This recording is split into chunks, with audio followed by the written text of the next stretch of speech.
एक वॉइस सुना रही थी काशिफ साहब को कि मैंने कल अपने एक्स हस्बैंड को एक वॉइस भेजी जिसमें मैं बड़ा इरिटेट होकर मैंने बोला कि फवाद रोज़ घर आती है, ये 4-5 दिन हो गए और रोती भी आती है, घर के अंदर एंटर होती है, चीखती हुई रोती हुई, मैं नहीं जाऊँगी इसको, मेरी बेइज्जती होती है, वो मुझसे लड़ाई करती है। उसकी एक दोस्त है तो आपस में इनकी कोई बन नहीं रही, जिसकी वजह से वो बहुत इरिटेट होती है। कुछ बच्चे होते हैं आपको थोड़ा सा इरिटेटेबल, थोड़ा सा तंग करते हैं। अब इस सिचुएशन जब बच्चे घर इस तरह से एंटर हो तो हमें क्या करना चाहिए? मतलब मैंने तो कल अपने एक्स को बोला कि जाके प्लीज़ स्कूल में बात करो, उसने क्या किया कि वो उनकी मामा का नंबर मांगना कि आप मामा का नंबर मिले तो मैं बात कर लूँ उनसे। तो मैंने कहा मैं उनकी अम्मी से बात करूँ या स्कूल में बात करूँ, मुझे सिचुएशन का समझ कोई नहीं आया। तो भी आप बैठे थे, तरबियत पे बात हो रही है, तो व्हाई नॉट यू टेल कि मुझे किससे बात करनी चाहिए और इस सिचुएशन को हैंडल कैसे करना चाहिए। अच्छा, जब आपने अपने घर का, अपनी बेटी का इशू कहीं डिस्कस करना शुरू कर दिया तो बेटी की तरबियत तो बीच में रह गई। अच्छा, अगर आप बेटी से ये कहते हैं कि आओ बेटी मैं तुम्हें एक कहानी सुनाती हूँ। एक छोटी सी बच्ची हुआ करती थी तुम्हारे जितनी ही, और वो स्कूल जाया करती थी। उसकी एक दोस्त थी, उससे उसकी नाराज़ी हो जाती थी। उसने एक दिन आकर अपनी मम्मा से कहा कि मम्मा मुझे फलाना लड़की बहुत तंग करती है। मम्मा ने कहा बेटा वो किस बात पे तंग करती है? मैंने कहा मम्मा वो मेरी चीज़ों को छेड़ती है, तंग करती है। मम्मा ने कहा ऐसा करते हैं जो तुम्हारे पास चीज़ें एक एक मैं तुम्हें और ले देती हूँ, वो तुम अपनी दोस्त को गिफ्ट कर दो। वो जब भी तुम्हें तंग करे तुम उसकी अच्छी बातें सोचो कि ये मेरी दोस्त भी थी, ये मेरा साथ भी देती है, ये क्लास में भी है। अब चंद एक चीज़ें देखकर थोड़ा सा प्रॉब्लम में आ गई है। एक्चुअली आपकी बेटी में प्रॉब्लम नहीं था, दूसरे की बेटी में प्रॉब्लम था, मगर उसका इलाज आपकी बेटी बहुत अच्छा कर सकती थी। आपने उसे जब रिएक्शन करना सिखाया और उस रिएक्शन को आगे भेज दिया, अब आपकी बेटी डिसीजन मेकिंग नहीं कर पाएगी ज़िंदगी भर, कभी प्रॉब्लम सॉल्विंग नहीं कर पाएगी। अब जब भी शादी के बाद भी उसकी लड़ाई होगी, वो आकर फिजा को कहेगी मामा मेरा हस्बैंड मुझे ये कह रहा था। हाय हाय हाय, क्या बात जोड़ी सिखाया ही नहीं। अच्छा, सिखाया इसका नहीं आपने मतलब उसको। इंडिपेंडेंट करना है, उससे इंडिपेंडेंट करना है, उसकी फीलिंग को समझना है। We don't need to talk to the parents. Yes. Parents meeting रखें ना, फिर हमने स्कूल को बॉदर करना टीचर मीटिंग्स करके। देखिए अच्छा। बुलेट्स हैं जो मुझे और आपको पढ़ते हैं, डेली बुलेट्स। हाँ, एक तरीकाकार ये है कि मैं बुलेट से बचूं, यूं करूं यूं करूं यूं करूं, जो आप बच्ची को सिखा रहे हैं। कितने बुलेट से बचेगी वो? कितने बच्चों से बचेगी? वाह, एक है मैं बुलेट प्रूफ हो जाऊं। क्या बात, बुलेट प्रूफ करना है बच्चों को। सही है बेटी जब कोई इस तरह से बात करे तुमने पॉजिटिव रहना है। अच्छा बेटी तुमने अब्दस्तार ईदी की तरह आज के बाद 2 रुपए लेके जाने, एक अपने लिए एक अपनी दोस्त के लिए। वाह, बेटी जब तुमसे बुरा कहे तो तुम उसे आगे से इतना कहो तुम मेरी दोस्त रही हो, मैं तुम्हें बुरा नहीं कह सकती। वाह, अरे वाह, कैसे मुमकिन है कि वो बच्ची बुरी रह जाए? ठीक है। सिर्फ पॉजिटिविटी के साथ उसको, फिर जो बेटी के साथ वाकयात पेश आ रहे हैं उसे लाशौरी अंदाज में कहानी की शक्ल में बेटी को सुनाइए। गाड़ी में जाते जाते कहिए आज मेरे काशिफ साहब मेहमान आए थे, उनकी बेटी स्कूल जा रही थी, उसको बड़ी प्रॉब्लम आ रही थी, पता है तुम्हें? उसे बच्चे तंग कर रहे थे, बुलिंग कर रहे थे, उसकी चीज़ें छेड़ रहे थे, काशिफ साहब बड़े परेशान थे। पता है मैंने उसको क्या कहा?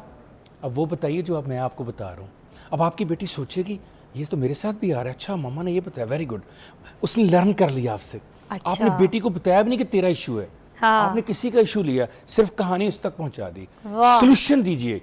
If you are not part of the solution then you are part of the problem. वाह, अगर आप मसले का हल नहीं कर रहे, आप खुद एक मसला है, बच्चे के लिए मसला क्रिएट कर रहे हैं। बच्चे को बुलेट प्रूफ बनाइए। बेटी जिंदगी में, क्योंकि हम सारे यही करते हैं, पेरेंट्स मीटिंग कॉल करते हैं, ये नहीं करना है हमने बच्चों में आपस, क्योंकि बच्चे की किसी की गलती नहीं है सर, दो ना जो लड़ रहा है जो या ये लड़ रही है, दोनों कंप्लेंट लेके आप जा रहे हैं, 5 मिनट बाद दोनों इकट्ठे बैठे होंगे, इकट्ठे बैठे होते हैं। तो भाई हाँ। क्यों आप इस तरह कर रहे हैं? फिर उनके पेरेंट्स को भी तंग। इसको समझाइए बेटी। अच्छा। बेटी तुम फिजा की बेटी हो, तुम्हें उससे ज्यादा समझदार होना है।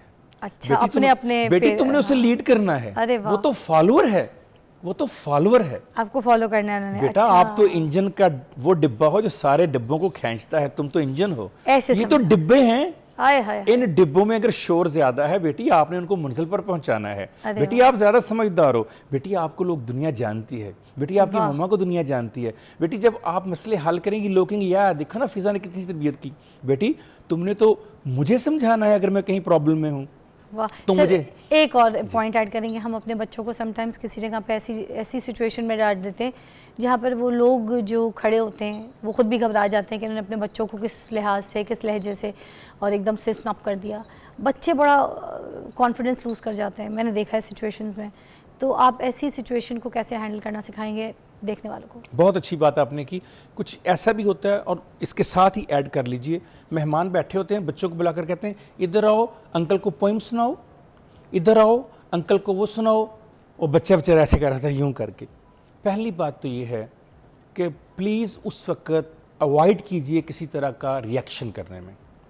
उस वक़्त जो होना था वो हो चुका है, पास्ट को चेंज नहीं किया जा सकता। अब जब ये हो चुका है, जब घर जा रहे हैं उस वक़्त इस बात को डिस्कस कीजिए। बच्चे को बताइए कि बेटा वहाँ हुआ क्या था एक्चुअली, आपने ये जो काम किया बेटा इसके पीछे क्या रीज़न थी आपकी। एंड मुमकिन है कोई वैलिड रीज़न है उस बेचारे की जिस पे आप गुस्सा कर रहे हैं, पहले रीज़न सुन लीजिए। जब सुन लिया आपने रीज़न, अब उससे क्वेश्चन कीजिए। हम तो यही कहते रहते हैं ना, घर चलो अभी बताते हैं। यही तो प्रॉब्लम है हमारी, क्योंकि हमें खुद ये कहा गया था तो घर चल ज़रा, जो सीखा मैंने आगे उसको लगा दिया। मैंने लर्न नहीं किया कि मैं बच्चे से पूछ तो लूँ, वन साइड डिसीजन तो ना मैं कर दूँ बच्चे के बारे में। फिर बच्चों को उस घबराहट से, उस टेंशन से निकालने के लिए एक्सरसाइज करवाइए। कैसे करवानी है आपने, खुद कीजिए साथ बैठकर। ये देखिए, एक हाथ है आपका, ये देख रही हैं आप, इसकी फिंगर्स हैं, उनसे ऐसे हाथ उंगली रखिए अपनी राइट, उनसे कहें जब उंगली ऊपर जाए सांस खींचना है, जब नीचे जाए तो सांस निकालना। ब्रीद इन ब्रीद आउट, देखिए।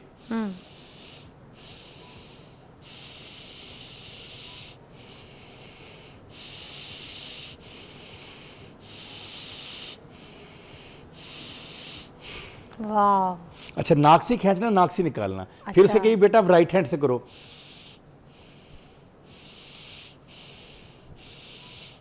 इससे हमारा क्या हो रहा है? इससे क्या होगा, बच्चे का आईक्यू बढ़ेगा, ऑक्सीजन लेवल बढ़ेगा, बच्चे को नींद अच्छी आएगी। रात को आज ये कीजिए, अपनी बेटी को ये 4 टाइम्स करवाइए फिंगर ब्रीदिंग एक्सरसाइज, देखिए कितनी मजेदार नींद आती है उसको। अच्छा, ये जबरदस्त है नींद के लिए। थेरेपी भी है किड्स की? सर ये स्लीपिंग थेरेपी है, आईक्यू ईक्यू को इंप्रूव करती है, क्रिटिकल थिंकिंग बढ़ाती ये है। लिटा के भी बेड पे करा सकते हैं? यस, लिटा के, बिठा के, खड़े, जैसे आपको इजी लगता है। मसला ये है कि हाथ सामने हो और आप उंगली से कर रहे हो। इसी तरह खुद भी कीजिए, उनको भी करवाइए। अच्छा, उनकी घबराहट कम हो गई। जब कम हो जाए, रिलैक्स हो जाए, अब उनसे बात शुरू कीजिए। बेटा वहाँ क्या हुआ था, क्वेश्चन कीजिए, अजम्पशंस को क्वेश्चन कीजिए। सर एक और बात, स्कूल से आते के साथ ही जो हम बच्चों से शुरू हो जाते हैं ना कि कैसा पेपर दिया था, क्या पढ़ाया था, वो पूछा था, वो बुक दी थी, कैसा हुआ था, ये हमें फ़ौरन पूछना चाहिए या नहीं? अच्छा, बच्चों को किस तरीके की टेंशन देनी चाहिए जब बच्चे घर आए स्कूल से? जो ही बच्चा आपकी गाड़ी में बैठता है या घर आता है तो सबसे पहले उसे कहिए आज आप कितने अच्छे लग रहे हैं। ओह व्हाट अ लवली, आज कितना फ्रेश आए हो। अच्छा, है या नहीं है वो? भले मुंह काला हो गया धूप में। How fresh you are. बच्चे को बोल रहे थे जबरदस्त, आज तो आपने, अच्छा आज आपने क्या किया वहां पर, कौन सा अच्छा काम किया आपने। पेपर की बात बाद में ही पूछी जा सकती है यार, पहले उसकी तारीफ तो कर दें। हाँ। उस सुबह से लेकर 2 बजे तक रहा है, उसने एक ख़ास लिमिटेड माहौल में, बाउंड्रीज़ में उसने वो टाइम गुजारा है, उसको थोड़ा सा हौसला दीजिए और कहिए बहुत अच्छा लग रहा है, सुबह मिले थे हम 2 बजे मिल रहे हैं, इतने वक्फे के बाद तुम्हें देख के मुझे बहुत अच्छा लग रहा है। फिर उससे आहिस्ता आहिस्ता बात शुरू कीजिए। अच्छा एक बताओ, मुझे सारा दिन का बताओ, जैसे आपका नहीं दिल करता मुझसे कोई पूछे आज नशरियात कैसी रही, हाँ। उसका भी दिल करता है मुझसे कोई पूछे आज स्कूल कैसा रहा। हाँ, मुझसे उसे कोई कहिए- ना पूछे तो मेरा तो हजम उसे ही कि नहीं जब होता। मैं सुबह तुम्हें ड्रॉप किया था बताओ गेट से क्या हुआ था, अच्छा और उसके हर बात में इंटरेस्ट लीजिए। अच्छा, जब वो अपनी बात सुना ले, कैथारसिस कर ले, हाँ। अब उसे प्यार से पूछिए पेपर भी था आज, आई होप कि तुम्हारा पेपर जबरदस्त हुआ होगा। अरे वाह। फिर उसको मौका दीजिए। अगर वो कहे कि मम्मा नहीं आज पेपर बहुत टफ था, नो इशू बेटा, पेपर मुश्किल भी आते हैं आसान भी आते हैं, कल आसान आ जाएगा, नो प्रॉब्लम।